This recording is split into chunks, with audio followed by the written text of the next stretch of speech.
What's up, family? Welcome to another episode of Mediazewtv. I hope everyone is doing okay out there, in great spirits and in good health. And in this episode, we explore Suge Knight's alleged $51 million insurance policy on Tupac. Hit that like, share, and subscribe button. Let's go. Mike, you think, from who told you it was a $51 million insurance policy? Resources. Compton. From Compton.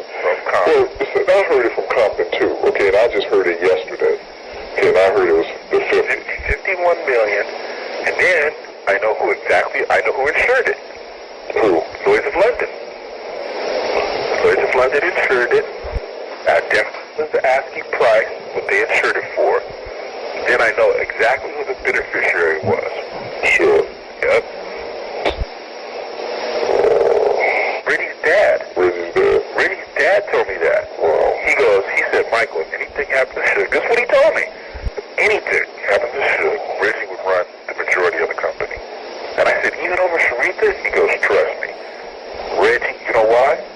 One thing Suge does is trust Reggie. He does. I'm saying Reggie fucked that whole shooting deal up. All that shit was Reggie's fault. Reggie was the one who wasn't with Suge. Reggie was the one who, I was at the hospital when Suge called Reggie in there. You see what I'm saying? I was there. One thing Suge didn't do is he didn't blame any of it for Reggie. And trust me, this shit was all Reggie's fault. Yeah, it was. It was all Reggie's fault. It should have been blamed on Reggie. It wasn't even something where you could debate it. Any common sense tells you that the fault wasn't yours. You've been off for 6 weeks. Every one of them decisions that got me out of there, you in there, and everything else, all that came from Reggie's mouth. Yeah. You see what I'm saying? Yeah. All that came straight from Reggie. That's why this shit was so comical. Because I kept saying, boy, and then when I talked to Mr. When I went, we went jet skiing with Mr. Knight, he told me on the lake. He goes, yeah, if anything happens, anything comes up, Reggie would be the one running the whole day in and day out operation. Suge would turn it to him.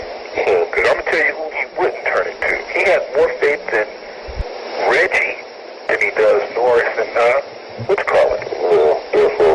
Death Row people. He would turn it over to Reggie and say, everything that Suge would get, he would call Reggie, and then Reggie would put it into play. Well, Mike, you really think that it was a setup? Now we got to ask that question. Do you, in your heart, think it was a setup? That's a hard question. It's a hard question for me, Frank. Okay, but see, Mike, it's not for me. You see what I'm saying? Let me tell you why it was hard. Because I've heard some other... Because remember, I hang out with Reggie. Right. And me and Reggie, we're sort of tight. Right. But, me and you and Reggie, I hang out with both of y'all. So I'm telling you, from the end that I see with him, when he told me the other day, because like he told me, he goes, yo, man, go order me some red carpet. I go, what? You can put red carpet in your penthouse suite? Are you a fool? He said, yeah, man, I'd have crossed over to the other side. Then he started laughing. Then I said, I know you ain't serious. He goes, man, I tried this shit the right way. And then we start laughing, right? He just says little things to make me think and to make his dad nervous. You see what I'm saying? Because his dad always tells me and Tim, hey, talk to Reggie. Hey, talk to Reggie. Hey, talk to Reggie. You see what I'm saying? Now I'm going to tell you right now, Frank, and between me and you, Reggie's in too deep. Oh, yeah, He's in way too deep. Well, we figured that was happening anyway. We talked about that before. There's no reason for him to be in as deep as he's in. You see what I'm saying? So he's doing this shit out of loyalty. He's sticking around out of loyalty. Then they said some things, right, that I look back and remember what he said. What you gonna do, Frank? What you gonna do? You know what he wanted you to do? Do you really want to know? Yeah. So you know. See, but here's the deal. With them, that was for real. There wasn't no joke there. Well, Suge asked me what I was going to do. Yeah, what you gonna do, Frank? What you gonna do? You know what he meant? No. You don't? No, I don't. Obviously, I don't. What did he mean? They wanted you to take someone out. Mike. Okay, Frank. See, I was just telling you. I had to go back and ask Reggie what it meant. Did you ask him? I sure did. Really? I sure did. And he said what? He said, niggas should be disappearing. What do you think? See? Like who? That's what I'm saying. But see, evidently, they know who it was. You see what I'm saying? That's what I was getting. Frank. Yeah. Did he say that over and over and over? Yeah. What you gonna do, Frank? What you gonna do? My homeboy is gone. I had to go back and ask Reggie. Well, see, you remember that too. Yeah, I remembered a complete conversation. There's a reason why I remembered it. Because the first thought that came to mind, they wanted you to take some action. You didn't feel that? Mike, I probably didn't even think about it. You know what I'm saying? Alright, so I went back and asked Reggie straight up to his face. I said, Reggie, what was Suge implying? And then Reggie, he got sort of stupid on me. Oh, nigga, you don't know what, see what I'm saying? He said, you don't know what's up? Niggas need to be disappeared around here. You know, that's how we keep shit in the field. You know, that kind of shit. I'm like, are you serious?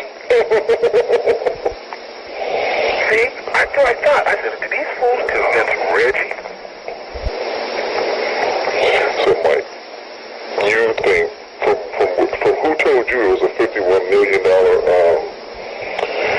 insurance policy? Resources from Compton. From Compton. From Compton. Well, listen, I heard it from Compton too, okay, and I just heard it yesterday. Okay, and I heard it was the 51 million, and then I know who insured it. Who? Lloyd's of London. Lloyd's of London insured it. That definitely was the asking price, what they insured it for. Then I know exactly who the beneficiary was. Sure. Yep.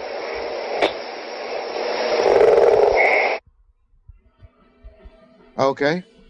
Add up until the end of time. Add up Better Days. Add up Tupac Greatest Hits. Add up the DVDs. Two Gangsters for Radio. And Murder Was the Case. Add up Dad's album. Revenge Get Back. Add up Gang Related. Add up Gridlock. I won't even take those two because most of that was done under Suge watch. It just came out when he was in jail. Add up taking the catalog from Interscope and getting a $3 million advance from Priority Records.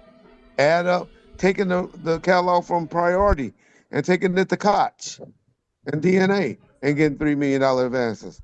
You add up all of that, we generated just as much money from 97 to 2002 to then Suge made from 93 to 96. Now, I would have to say most of that work was done under Suge watch and all of that, meaning the Tupac stuff and all of that, but still had to have deals to be made.